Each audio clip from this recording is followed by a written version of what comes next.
Bonjour à tous, chers amis des cafés de géographie. Comme nous vous l'avions annoncé dans notre dernière newsletter et dans notre lettre aux adhérents, les conditions sanitaires ne nous permettant plus de nous réunir au café, le bureau a décidé, pour ne pas rester coupé de vous tous, de vous proposer quelques séances de visioconférence où nous allons interviewer des intervenants que nous avions prévu d'inviter. Ceci, bien sûr, n'est qu'un pis-aller, en attendant d'avoir le plaisir de tous vous retrouver en live, comme on dit, tous en présentiel le plus vite possible. Aujourd'hui, j'ai le plaisir d'inviter Yvette Verret, que je remercie très vivement d'avoir répondu positivement à notre invitation. Alors, Yvette est bien connue de tous les géographes. C'est l'auteur d'une thèse d'État sur les paléo-environnements, puis elle s'est intéressée à l'érosion des sols avec les agriculteurs, elle s'est également intéressée, elle a beaucoup travaillé sur les risques et le développement durable. Elle a travaillé aussi et continue d'ailleurs de travailler avec les enseignants sur toutes ces questions. Elle est l'auteur de très nombreuses publications universitaires que je ne peux pas toutes vous citer, tellement elles sont nombreuses. Je retiendrai la géographie des risques naturels, un atlas du développement durable et un dictionnaire de l'environnement. Aujourd'hui, nous avons prévu de nous intéresser aux littoraux français face aux risques du changement climatique. Bon, le réchauffement climatique, bien sûr, est une évidence. Maintenant, il est devenu un problème d'activité. L'Organisation mondiale de météorologie vient d'annoncer que l'année 2020 allait être classée la première ou la deuxième année la plus chaude de l'ensemble de la planète depuis qu'elle a fait des relevés. Nous avons connu 30 tempêtes atlantiques en Atlantique cette année et nous avons connu 38 degrés en Sibérie cet été. Ce réchauffement, bien sûr, induit de multiples effets et on pense toujours intuitivement à la fonte de la banquise et à l'élévation du niveau de la mer. Quand on pense élévation du niveau de la mer, on pense aussi souvent à la submersion des terres arables du Bangladesh ou bien aux Maldives menacées de disparition prochaine. On a beaucoup moins tendance à s'intéresser aux littoraux français, notamment à nos littoraux métropolitains, et même si d'ailleurs la mémoire des ravages causés par la tempête Xynthia reste présente dans nos mémoires. Alors Yvette, première chose que je voudrais te demander, c'est quel est finalement l'intérêt d'envisager de s'intéresser spécifiquement aux littoraux français? Quelles sont leurs caractéristiques? Comment évoluent-ils? Peut-on considérer aussi que ces littoraux sont dangereux?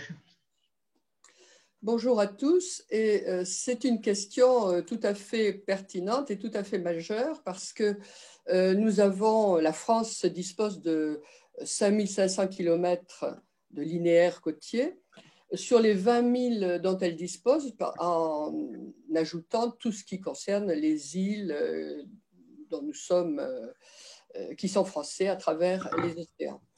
Donc, 5500 km de linéaire, c'est aussi c'est de très nombreuses communes. Il y en a près de 1000, un peu moins en métropole. Et toutes ces communes sont affectées par des événements qui se sont aggravés au cours des années au cours des années passées et aujourd'hui encore. Un certain nombre, en effet, du linéaire côtier et des communes concernées subissent un recul extrêmement important du littoral. En moyenne, donc 50 cm par an, mais pour certains secteurs, beaucoup plus, nous allons le voir. Alors, le constat, c'est que sur ces 5500 km, il y a une très forte densité de population, puisque la densité des communes littorales est bien supérieure à celle des communes, en moyenne bien sûr, de l'intérieur du territoire, et que l'attractivité des littoraux est quelque chose de tout à fait classique, bien connu, puisque en 2040, on estime qu'on sera 4,5 millions de plus dans les communes littorales. Or, ces communes littorales, pour l'essentiel, presque toutes subissent l'effet des risques naturels. Voilà une carte qui montre, elle est de 2010, mais on n'a pas forcément de carte très très récente concernant cette thématique, elle montre déjà l'extrême densité des communes littorales sur l'ensemble des 3 littoraux, des 3 mers françaises, hein, l'Atlantique, la Méditerranée, la Manche, mer du Nord, avec très forte densité en Méditerranée, mais aussi en Bretagne et sur le littoral vendéen, etc. Ces littoraux, ils sont de plusieurs natures. Ils sont constitués de côtes rocheuses, des falaises, tout le monde connaît ça, les côtes bretonnes ou les falaises du pays de Caux, qui représentent 40-45% des côtes françaises. Près de 40% sont composés de côtes d'accumulation, c'est-à-dire des plages de galets, des plages de sable ou des accumulations de vases. Et puis le reste, eh bien, ce sont des littoraux qu'on ne classe plus parce qu'ils sont complètement construits. Je pense par exemple aux littoraux des ports, qui sont évidemment des littoraux tout à fait artificialisés. Alors si l'on regarde la carte de France, on s'aperçoit, je crois qu'il faut retenir plusieurs choses. La première, c'est que l'ensemble des littoraux subissent ce qu'on va appeler l'érosion, mais qui en fait c'est le recul, avec des secteurs où le recul est très important. On le voit sur la côte aquitaine notamment. Mais ne pas oublier que quand on parle d'érosion, on parle aussi d'accumulation. L'érosion, c'est à la fois le recul et ce qu'on appelle l'engraissement, l'accumulation. Et cette accumulation, elle est importante. Regardez, c'est en vert sur la carte, on a presque partout aussi des secteurs qui avancent. Et 50% en gros des littoraux français sont stables. Et ça, j'y insiste parce que si l'on écoute les médias, tous les littoraux reculent, c'est une catastrophe partout. Il y a assez de catastrophes, ce n'est pas la peine d'en rajouter de manière artificielle, hein, ou inexacte. Donc, on peut considérer que ces espaces sont en évolution permanente. Pourquoi sont-ils spécifiquement affectés par le réchauffement? Et est-ce simplement leur dynamique qui est en cause? Ou comment se manifeste aussi concrètement cette vulnérabilité de nos littoraux métropolitains? Alors, il est évident que ce recul, cette érosion, recul et engraissement est un processus totalement naturel, mais dont l'ampleur a varié au cours des temps, au cours de l'histoire, et dont l'ampleur varie aujourd'hui assez fortement. Alors, les raisons sont multiples et renvoient d'abord à la vulnérabilité des littoraux en raison même des implantations humaines. Vous savez, comme le soulignait Alain Corbin dans son ouvrage sur les littoraux, que ces littoraux n'ont pas été attractifs. On avait peur de la mer comme on avait peur de la montagne jusqu'au 19e siècle en gros. À partir de là, pour des raisons hygiénistes, touristiques, les littoraux ont commencé à intéresser la population. Ils sont devenus aujourd'hui des lieux très habités. Vous avez là, sur cette carte topographique dont je persiste, parce que je suis un peu d'une vieille école, à penser qu'elles peuvent être encore très utiles, vous avez là la région de la Faute-sur-Mer avec une bande de sable qui évolue en fonction des apports marins, des courants marins. Et sur cette bande de sable, vous voyez, en 1959, il y avait un village, la Faute-sur-Mer, qui appartenait d'ailleurs à la commune de l'Aiguillon. L'Aiguillon est en face. En 1980, la Faute-sur-Mer, évidemment, quand on construit là, on a les pieds dans l'eau. Et c'était ce que cherche encore beaucoup de monde. Donc la Faute-sur-Mer a beaucoup grandi, l'Aiguillon aussi. Et si l'on regarde 2006, bien, on s'aperçoit pratiquement que cette bande de sable, ce long cordon très fragile, il est entièrement urbanisé. Voilà donc la première réponse, c'est la vulnérabilité des populations et des aménagements parce qu'on a construit globalement n'importe où. Alors évidemment, la montée du niveau marin est en train d'aggraver les choses. Elle aggrave la situation, pourquoi? D'abord parce qu'elle est importante, cette montée du niveau marin. Vous voyez là sur ce document les différents scénarios que le GIEC a proposés. Bon, on est plutôt maintenant dans les scénarios hauts. Autrement dit, en 2100, on aura un niveau marin qui globalement, c'est des moyennes parce que cela dépend quand même des secteurs, aura augmenté d'à peu près 1 mètre. Alors vous allez me dire, 1 mètre, c'est pas beaucoup. Si, c'est beaucoup. C'est beaucoup parce que d'abord, il y a des secteurs très bas, hein, les deltas par exemple, ou les côtes très basses, qui seront concernés. Ensuite, parce qu'il y a, associé à cette montée de la mer, il y a des tempêtes qui sont probablement plus nombreuses ou plus intenses, ou plus nombreuses et plus intenses, parce que le réchauffement de l'eau de mer favorise cet aspect. Alors, vous voyez un exemple en Vendée, un secteur qui est évidemment à Moutier-les-Henrettes, qui est occupé par des aménagements. Eh bien, lors des tempêtes, ce secteur est complètement recouvert. Et vous voyez l'effet à la Tranche-sur-Mer, où la mer est arrivée jusqu'à la dune et a emporté évidemment des aménagements et menacé les maisons.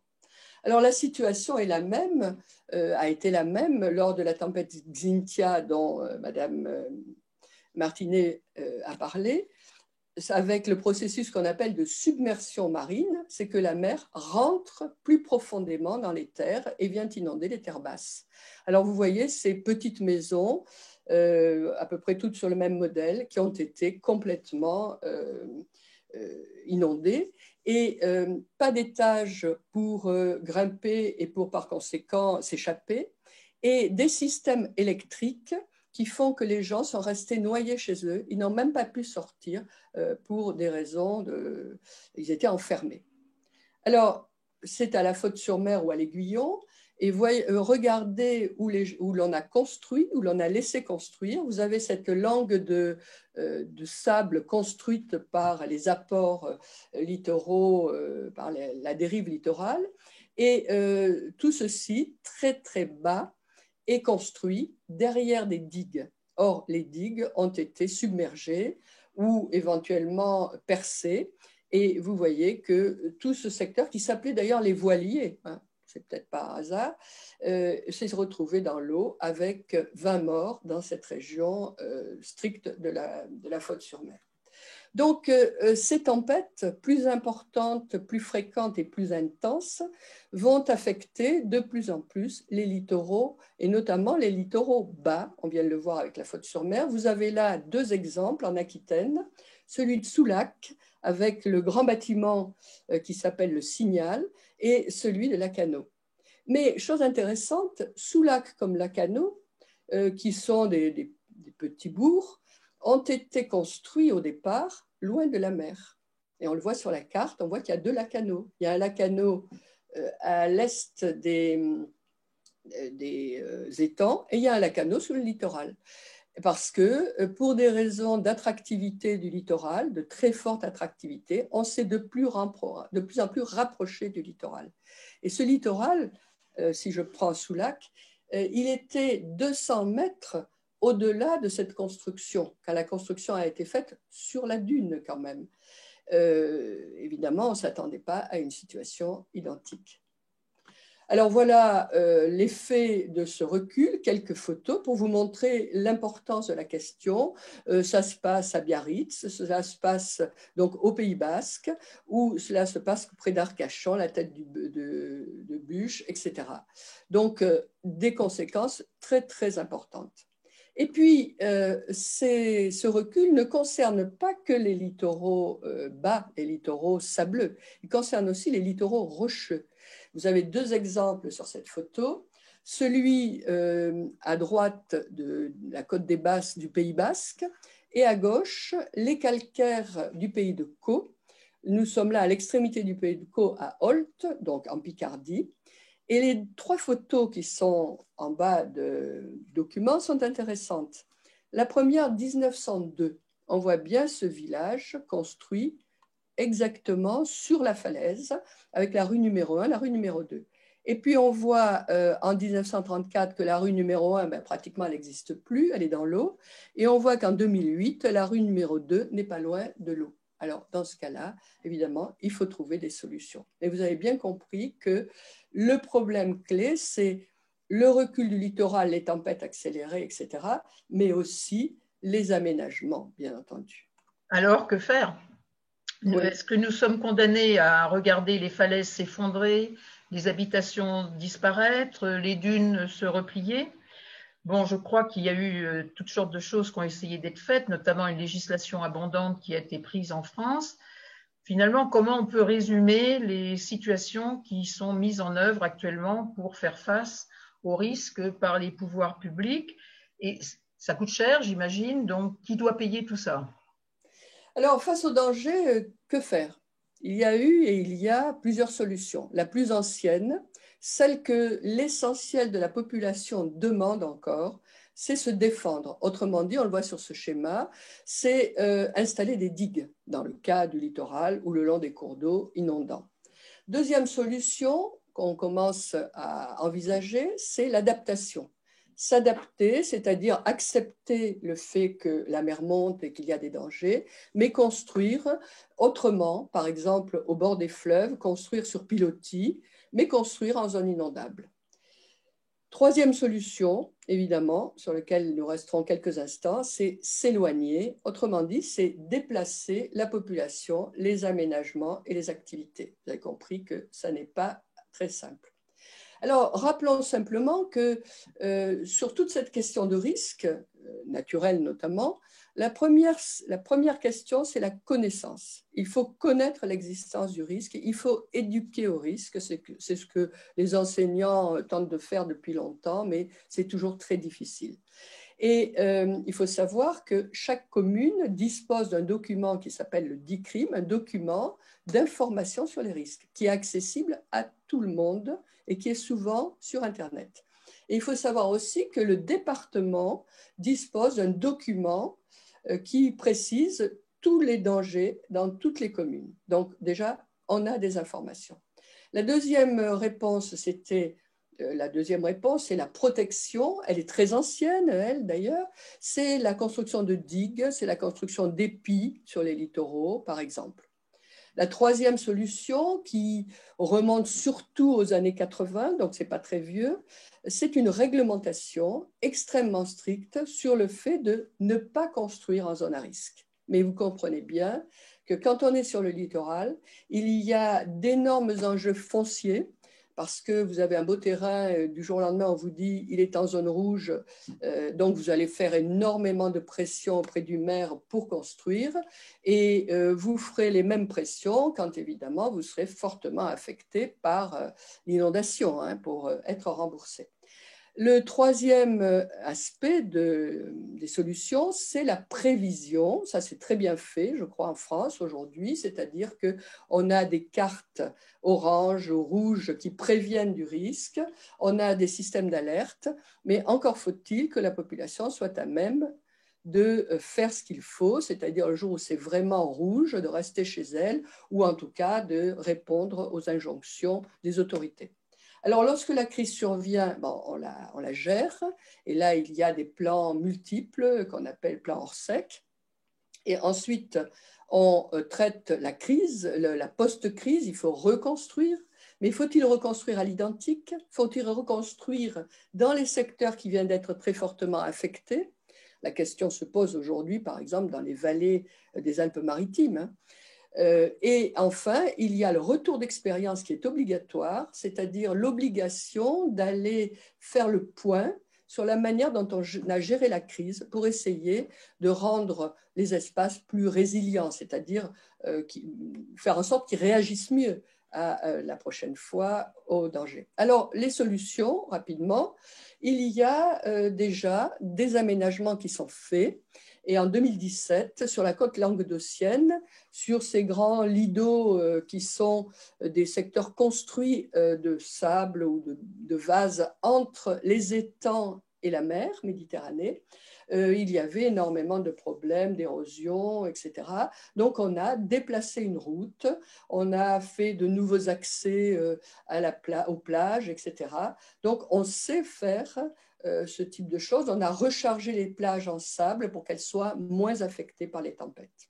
Ça a un coût, bien entendu. Autre solution possible, peu utilisée encore, mais plus utilisée aux Pays-Bas, par exemple, c'est la dépoldérisation, là où il y a des polders, en particulier sur certaines côtes bretonnes ou sur certaines côtes vendéennes, des polders qui sont des espaces construits par l'homme, gagnés sur la mer. Et aujourd'hui, on commence à dépoldériser, d'abord parce qu'on a moins besoin de ces espaces agricoles, et ensuite parce que parfois ça permet de réduire l'effet de l'inondation à proximité. C'est le cas, entre autres, sur la baie de Somme. Enfin, si je regarde le fameux Lacanau que j'ai évoqué tout à l'heure, photo prise sur le Figaro, vous voyez que là, on a dans le passé déjà fait des aménagements. Il y a des épis, par exemple. Mais ces épis qui sont perpendiculaires à la dérive littorale, aux courants littoraux, eh bien, ils voient un colmatage énorme à l'amont et une érosion accélérée à l'aval. Et c'est peut-être ce qui justifie cette érosion très forte que l'on sent là le long de la dune, le long des sables, juste à hauteur de la ville. La ville a 4 500 habitants et elle reçoit 60 000 touristes au moins en été. Alors qu'est-ce qu'on propose aujourd'hui? Et des bureaux d'études, les instances nationales, mais aussi le maire sont concernés, la population, eh bien, tout ce qui est en rouge devra être déplacé. C'est ce qu'on appelle, dans la loi de 1995 déjà, le recul stratégique. L'obligation qu'il y aura de déplacer les gens en raison des risques très considérables. Et là, vous avez Soulac, je reviens sur cet immeuble, sur sa dune, qui était à 200 mètres, je l'ai dit, de la mer quand il a été construit, qui aujourd'hui est complètement léché par l'eau. Et gros problème, qui va payer ce type de déplacement? À la Faute-sur-Mer, on a abattu 800 maisons et en zone noire, en zone vraiment dramatique, il y a eu des morts. Et sur ces 800 maisons, l'État les a payées et payées au prix fort, c'est-à-dire comme si elles avaient été quasi neuves. Mais il est certain qu'aujourd'hui, devant l'ampleur du phénomène qui concerne l'ensemble des littoraux français, même si ce n'est pas tout le littoral, mais c'est quand même beaucoup, devant l'importance des enjeux, eh bien, on ne pourra pas payer dans tous les cas. Donc, c'est un gros problème. Dans le cas du Signal, après des années de bataille juridique, l'État a cédé pour 7 millions d'euros pour dédommager les copropriétaires. Bon, je ne sais pas si ça suffit ou s'ils sont contents ou non, mais en tout cas, c'est un problème absolument majeur qui est posé. Alors, d'autres cas rapidement, sur la côte de la Manche-Mer du Nord, vous voyez ici, on a abattu déjà une maison à Wimereux et d'autres maisons vont suivre. Alors, autre solution, outre ce recul stratégique, qui fait un peu partie des utopies, mais qui n'en est pas une partout, c'est construire en zone inondable et construire sur la mer. Comme cela, on aura des maisons qui vont monter et descendre au gré des flots, au gré du niveau de la mer. C'est tout à fait bien pratiqué aux Pays-Bas. Vous avez un quartier entier qui est composé de maisons flottantes au nord des Pays-Bas. Et vous avez à Amsterdam énormément de maisons qui sont construites sur l'eau avec des gens qui jouent, des enfants qui jouent devant la maison, mais cette fois-ci dans des petits bateaux. Alors, pour terminer tout à fait, voilà des constructions flottantes tout à fait typiques et futuristes qui pourront peut-être régler les problèmes dans le futur. Le pavillon flottant qui est un centre d'exposition à Copenhague, à Amsterdam, et ici, une ferme flottante, vous jugerez, mais c'est un petit clin d'œil que je vous fais, elle existe, 30 vaches, elle produit 1000 litres de lait par jour, et elle s'auto-suffit, elle produit sa propre électricité en recyclant les bousses de vaches, etc., etc. Je ne sais pas si c'est la ville que nous souhaitons pour demain, mais en tout cas, c'est un exemple intéressant.